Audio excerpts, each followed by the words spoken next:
माय news 28 मराठीमध्ये आपले स्वागत आहे। आजच्या मोठ्या बातम्यांबद्दल बोलूया। कासा पोलीस स्टेशन अंतर्गत भंगार चोरी घरफोड्या सुरूच।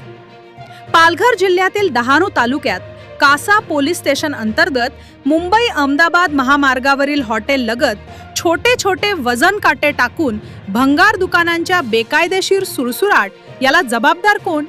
परिणामी घर घोड्यावर चोऱ्या सुरू झाल्या असून ग्रामस्थांमध्ये घबराट पसरली आहे। दररोज कुठे ना कुठे घरफोड्या गोरगरिबांचे मेहनतीची कमाई केलेली रक्कम व सोना चांदीचे दागिन्याची चोरट्या चोरी करतात, परंतु अद्याप चोरट्यांना अटक करण्यात कासा पोलिसांना यश आलेले दिसून येते नाही। कासा पोलीस आरोपी कधी अटक करतात ह्याकडे ग्रामस्थांचे लक्ष लागून आहे। तसेच कासा पोलीस स्टेशन अंतर्गत बेकायदेशीर भंगार धंद्यांचा सुरसुराट झाला आहे।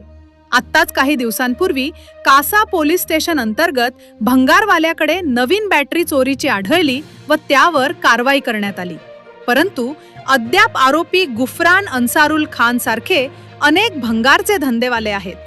हायवेला कुठून व कसा हा भंगार येतो? आश्चर्याची बाब म्हणजे प्रत्येक आठवड्याला 1-2 ट्रक भंगाराच्या गाड्या भरून जात असल्याचे दिसून येत आहे।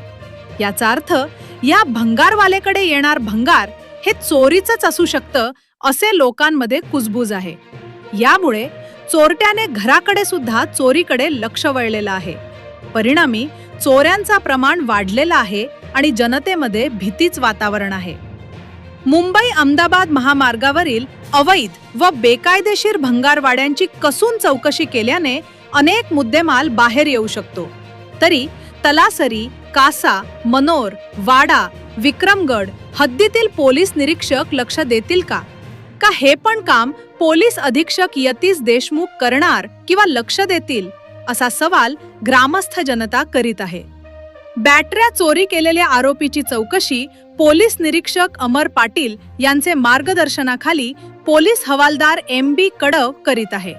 रिपोर्टर इंडिया न्यूज 28 साठी रहीम कुरेशी, डहाणू विधानसभा मतदारसंघाची रिपोर्ट।